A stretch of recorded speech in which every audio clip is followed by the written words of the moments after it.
नमस्कार विद्यार्थी मित्रांनो, आपण आज वर्ग 9चा राज्यशास्त्र हा विषय बघणार आहोत। त्यातील आपले दुसरे प्रकरण आहे भारताच्या परराष्ट्र धोरणाची वाटचाल। आता भारताच्या परराष्ट्र धोरणाची वाटचाल यामध्ये आपण नवीन काय शिकणार आहोत हे बघणार आहोत।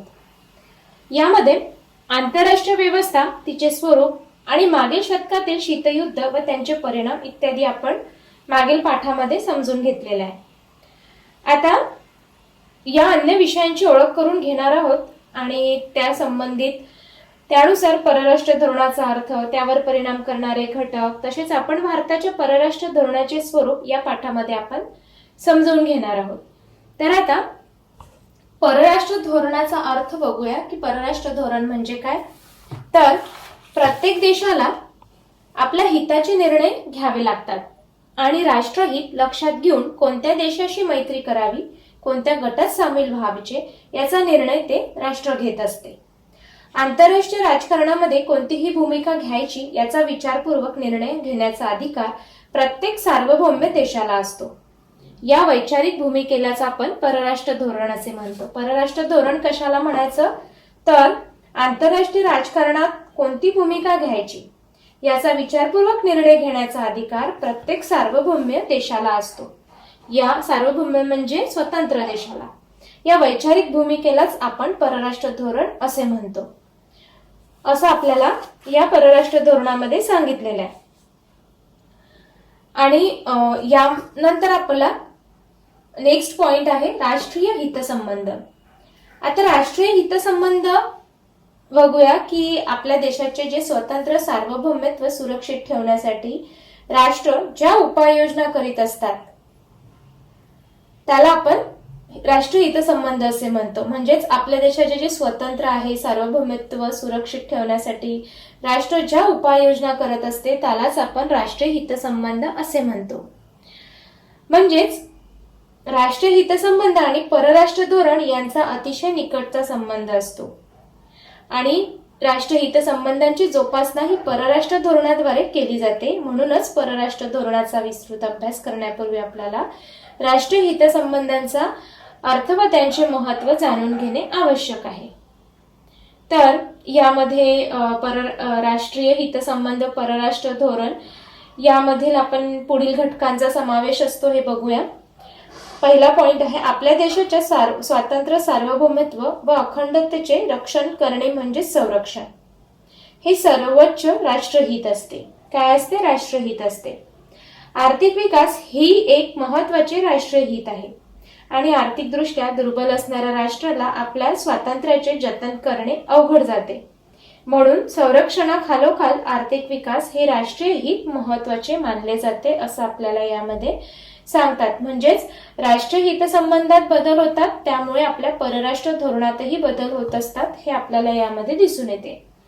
आता राष्ट्रीय हितसंबंध आणि परराष्ट्र धोरण यातील थोडक्यात फरक बघूया की काय आहे।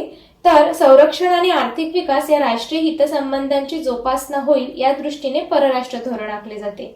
म्हणूनच राष्ट्रीय हितसंबंध ही उद्दिष्टे मानली जाते, तर परराष्ट्र धोरण हे ती प्राप्त करण्याचे साधन ठरते।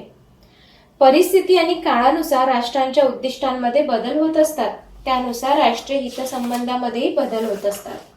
त्या बदलांचे प्रतिबिंब परराष्ट्र धोरणामध्ये आपल्याला दिसून येते। म्हणूनच परराष्ट्र धोरण हे एक प्रवाही घटक आहे किंवा प्रवाही आहे असं म्हटले जाते। आता परराष्ट्र धोरण निश्चित करणारे घटक कोणते आहेत ते बघूया। यामध्ये आपण 5 घटक बघणार आहोत। ते कोणकोणते? देशाचे भौगोलिक स्थान, राजकीय व्यवस्था, अर्थव्यवस्था, राजकीय नेतृत्व आणि प्रशासकीय घटक। हे 5 घटकांचा आपल्याला यामध्ये अभ्यास करायचा आहे। तर देशाचे भौगोलिक स्थान। आता देशाचे भौगोलिक स्थान हे घटक पहिला आहे परराष्ट्र धोरणाचा घटक निश्चित करणारे। राष्ट्राच्या शेजारील देश, समुद्र किनारा, खनिज संपत्ती, आर्थिक स्थिती, लोकसंख्या, देशाचा आकार यावर त्या देशाचे परराष्ट्र धोरण निश्चित होत असते। जे भौगोलिक स्थान म्हटलेलं आहे यामध्ये पहिला पॉइंट ते आपण भूगोल या विषयामध्ये शिकलेलंच आहोत की पृथ्वी गोल पाहिलेला आहे आणि जगाच्या राजकीय नकाशावरून या सगळ्या घटकांचा आपण अभ्यास करत असतो। त्यानंतर आपला दुसरा पॉइंट आहे राजकीय व्यवस्था. लोकशाही देशात परराष्ट्र धोरण ठरवण्यात संसदेचा मोठा वाटा असतो. संसदेत धोरणावरती चर्चा होते आणि विरोधी पक्ष धोरणावर नियंत्रण ठेवतात. हुकुमशाहीत एक व्यक्ती पक्ष किंवा सत्ता गट हे धोरण ठरवत असतो आणि संघराज्य व्यवस्थेमध्ये परराष्ट्र धोरण ठरवण्यात घटक राज्यांचाही हिताचाही विचार करावा लागतो. त्यानंतर अर्थव्यवस्था. आता अर्थव्यवस्था परराष्ट्र धोरणात घटक करणारा तिसरा घटक आहे. आर्थिक विकास हे सर्वच राष्ट्रांचे महत्वाचे उद्दिष्ट असते. देशाची आयात निर्यात, जागतिक व्यापारात सहभाग यावर त्या देशाचे परराष्ट्र धोरण अवलंबून असते. अर्थव्यवस्था मजबूत असेल तर परावलंबन कमी होते, असं या अर्थव्यवस्थेच्या घटकामध्ये सांगितलेलं आहे. आता राजकीय नेतृत्व. राष्ट्रपती, प्रधानमंत्री, गृहमंत्री, परराष्ट्र मंत्री, अर्थमंत्री, संरक्षण मंत्री यांचा परराष्ट्र धोरण ठरवण्यात मोठा वाटा असतो आणि पंडित नेहरूंनी परराष्ट्र धोरणामध्ये अलिप्ततावादी वादाची भर घातली, तर अटल बिहारी वाजपेयी यांनी भारत चीन संबंध सुधारण्यात मोठे योगदान दिलेले आहे. त्यानंतर आपला पाचवा पॉइंट आहे प्रशासकीय घटक. परराष्ट्र व्यवहार मंत्रालय, परराष्ट्र सचिव, परदेशातील दूतावास, राजनैतिक अधिकारी इत्यादी घटकांचा परराष्ट्र धोरण ठरवण्यात सहभाग असतो आणि माहिती गोळा करणे, विश्लेषण करणे, त्यावर आधारित सल्ला देणे ही प्रशासकीय कामे हे अधिकारी करीत असतात, असं आपल्याला यामध्ये दिसून येते. त्यानंतर आपण बघणार आहोत की भारताचे परराष्ट्र धोरण काय आहे. तर भारताचे परराष्ट्र धोरण हे 1947 साली भारताला स्वतंत्र मिळाले आणि तेव्हापासून भारताने आपले परराष्ट्र धोरण स्वतंत्रपणे आखण्यास सुरुवात केली. स्वातंत्र्य मिळाल्यावर भारताला परराष्ट्र धोरण ठरवण्याचा अधिकार मिळाला. भारताचे परराष्ट्र धोरण शांतता, मानवी हक्क, राष्ट्राची सुरक्षितता आणि शाश्वत मूल्यांवर आधारलेले असते. भारताच्या परराष्ट्र धोरणाची मार्गदर्शक तत्वे संविधानाच्या 51व्या कलमात दिलेली आहे. भारताच्या परराष्ट्र धोरणाचा पाया हा पंडित जवाहरलाल नेहरू यांनी घातला असं यामध्ये दिसून येते. तर मार्गदर्शक तत्वांमधील तरतुदी बघूया की म्हणजेच भारतीय संविधानाचे कलम 51 मध्ये आंतरराष्ट्रीय शांतता व सुरक्षितता स्थापन करणे, राष्ट्रात न्याय व सन्मानीय संबंध प्रस्थापित करणे, आंतरराष्ट्रीय करार व कायदे यांचा आदर करणे आणि लवादाच्या सहाय्याने आंतरराष्ट्रीय वादाची शांततामय मार्गाने सोडवणूक करणे हे सगळं मार्गदर्शक तत्वांतील तरतुदी आहेत.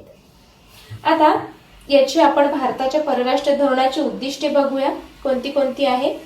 तर आंतरराष्ट्रीय शांतता व सुरक्षितता यांना प्राधान्य देणे, आंतरराष्ट्रीय समस्या वाद शांततेच्या मार्गाने सोडविणे, अन्य राष्ट्रांशी मैत्रीपूर्ण संबंध ठेवणे, आंतरराष्ट्रीय कायद्यांचा आदर करणे, देशाच्या सीमारेषा सुरक्षित राहतील असे प्रयत्न करणे, भारताच्या एकतेचे व एकात्मतेचे संरक्षण करणे, भारतीय दूतावासाद्वारे अन्य देशात वास्तव्य करीत असलेल्या भारतीय नागरिकांच्या हितांचे रक्षण करणे आणि आर्थिक हितासाठी अन्य देशांशी आर्थिक व व्यापारी संबंध प्रस्थापित करणे ही भारतीय परराष्ट्र धोरणाची उद्दिष्टे आहे. आता थोडक्यात याचा आढावा घेऊया भारतीय परराष्ट्र धोरणाचा.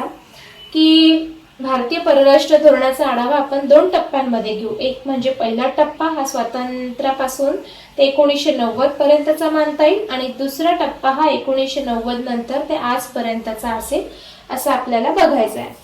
तर भारतीय परराष्ट्र धोरणाचा सुरुवातीचा टप्पा बघूया की काय आहे. भारताच्या परराष्ट्र धोरणाचा पाया पहिले प्रधानमंत्री पंडित जवाहरलाल नेहरू यांनी घातला आणि या धोरणाद्वारे त्यांनी वसाहतवादास विरोध करून जागतिक शांततेला व सुरक्षिततेला प्राधान्य दिले. त्यानंतर सुरुवातीच्या काळातील परराष्ट्र धोरणाची उद्दिष्टे कोणती आहेत ते बघूया. कोणत्याही दबावाशिवाय जागतिक घडामोडीचे आकलन, पाकिस्तान व चीन या देशाकडून होणारे संभाव्य धोके आणि शांततेचा स्वावलंबनाचा आग्रह, अलिप्ततावादी धोरणाचा पुरस्कार करणे, सर्वच राष्ट्रांशी मैत्रीपूर्ण संबंध आणि त्यामुळे दोन्ही महासत्ता गटांकडून सहकार्य, देशाशी संरक्षण यंत्रणा बळकट करण्यावर भर देणे हे सुरुवातीच्या काळातील परराष्ट्र धोरणाची उद्दिष्टे आहे. त्यानंतर आपण बघूया की अलिप्ततावादाचा स्वीकार. भारताने सुरुवातीच्या काळात अलिप्ततावादाचा स्वीकार करून आशियाई व आफ्रिकी राष्ट्रांशी सहकार्य करून विकास साधण्याचा प्रयत्न केलेला आहे. शांतता व स्वतंत्रता ही अलिप्ततावादाची दोन मूलभूत तत्वे होती. शीतयुद्धाच्या काळामध्ये काही आफ्रो आशियाई देश दोन महासत्तांच्या लष्करी संघटनेने सदस्य झाल्याने प्रादेशिक विकासाची प्रक्रिया थांबली. 1974 मध्ये भारताने पोखरण येथे पहिली अणुचाचणी घेऊन आपली क्षमता सिद्ध करण्याचे भारताचा एक प्रबळ सत्ता म्हणून दक्षिण आशियात उदय झाला.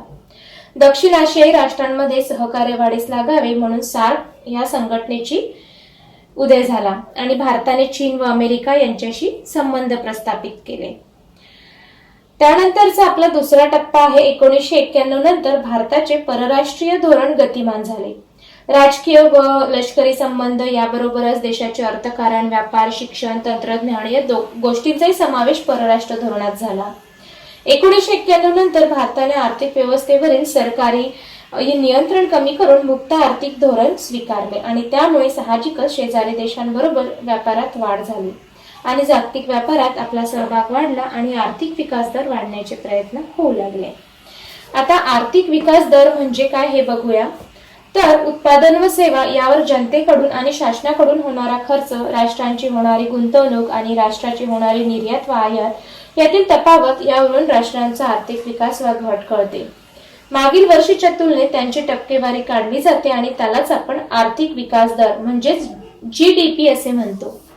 आर्थिक विकासाच्या दरावरून राष्ट्राची आर्थिक स्थिती कशी आहे, लोकांच्या राहणीमानाचा दर्जा कसा आहे, देशाचा विकास एकांगी आहे की बहुआयामी आहे असे समजते.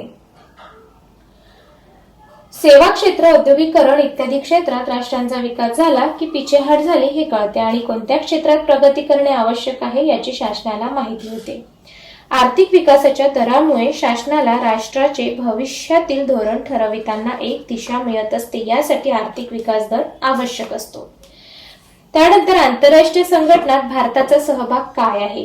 तर 1990 नंतर सिंगापूर, थायलंड, व्हिएतनाम इत्यादी राष्ट्रांशी असणारे आपले आर्थिक संबंध अधिक बळकट झाले.